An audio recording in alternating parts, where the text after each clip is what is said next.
Em 2010, o caso do bebê fumante da Indonésia apareceu em TV aberta brasileira e chocou muitas pessoas, como eu, com as imagens. Como poderia ser permitido a um bebê o consumo de cigarros? Mas você sabe o que aconteceu com ele anos depois da exibição daquela matéria? No vídeo de hoje, iremos revisitar o caso do bebê fumante da Indonésia e descobrir por onde ele anda. Saudações para você, humano! Para quem não conhece o canal, este é a curiosidade que não matou o gato, onde trago um pouco de conhecimento útil e inútil baseado nas perguntas mais curiosas que rondam a nossa cabeça. Então já vai deixando aquele like e a sua inscrição no canal. E se você também é curioso, vem comigo descobrir hoje o que aconteceu com o bebê fumante da Indonésia.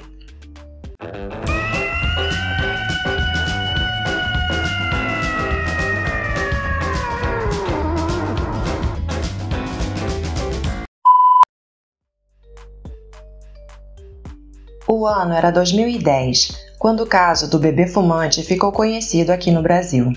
O programa Domingo Espetacular foi até a Indonésia para realizar uma matéria exclusiva sobre o bebê que havia se tornado famoso internacionalmente após ter aparecido em vídeos na internet, até então, fumando cigarros como se fosse a coisa mais natural do mundo para alguém de sua idade. Muitos que assistiram aos vídeos, especialmente as pessoas daqui do lado ocidental do planeta, ficaram embasbacados com o hábito prejudicial desenvolvido pelo menino asiático em idade tão precoce e se perguntaram se aquilo tudo era mesmo verdade e, se sim, como aquela situação poderia ser permitida a um mero bebê. Aldi Rizal, não sei se é assim que se pronuncia, mas enfim, de apenas 2 anos de idade na época e natural da ilha de Sumatra, na Indonésia, chegava a fumar até 40 cigarros por dia, o equivalente a 2 maços. O menino desenvolveu o vício do tabagismo a partir de 1 ano e meio de idade, induzido pelo próprio pai, de acordo com algumas fontes, que teria lhe dado o primeiro cigarro.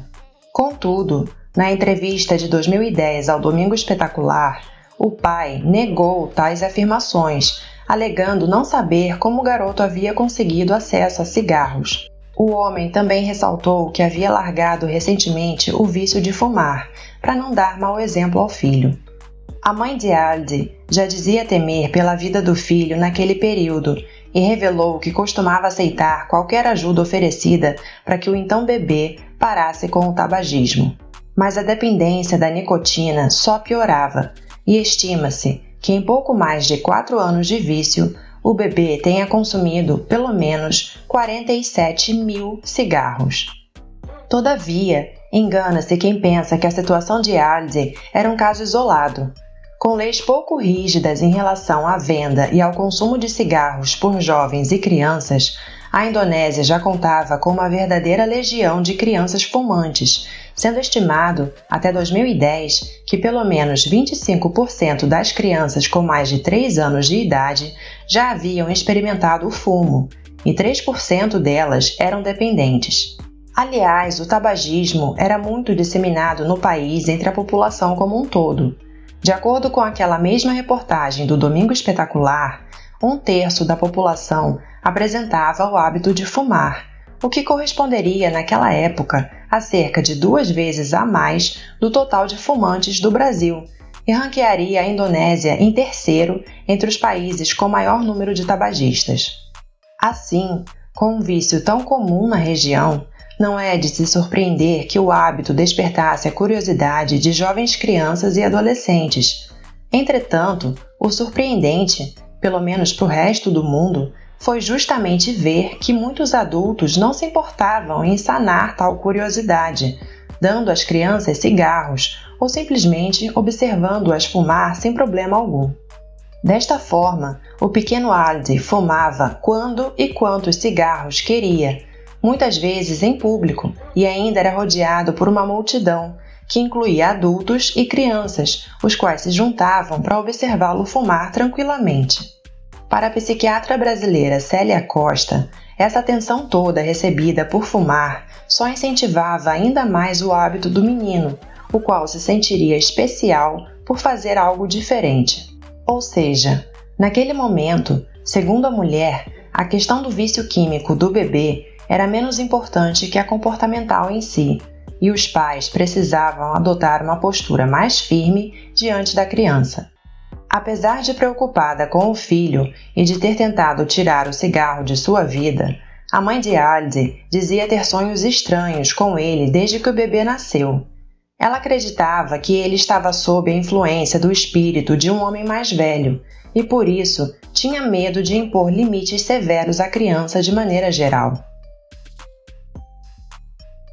Bem, com a grande repercussão internacional, o governo do país foi pressionado e, assim, ofereceu recursos para a recuperação de Aldi, que não foi nada fácil.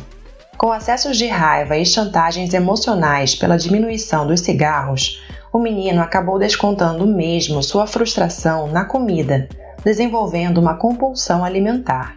Ingerindo alimentos gordurosos e 3 latas de leite condensado por dia, Aldi chegou a pesar 24 quilos quando tinha 5 anos de idade. Mais uma vez, o garoto precisou de ajuda e, em parceria com o governo, a família de Aldi o submeteu a um tratamento com nutricionistas e acompanhamento psicológico para se livrar da nova compulsão. Com isso, aos poucos, com o esforço de todos os envolvidos, a criança conseguiu se recuperar do vício do tabagismo e do alimentar, e dessa maneira ser mais saudável. As últimas notícias que pude encontrar de Aldi Rissale foram de 2019, quando ele participou do programa Domingo Show aqui no Brasil. Na ocasião, acompanhado da mãe, Aldi reencontrou a repórter brasileira que lhe entrevistou anos atrás e fez exames médicos para que fosse exibido na TV o estado de saúde que seu pulmão se encontrava depois de anos livre do tabagismo.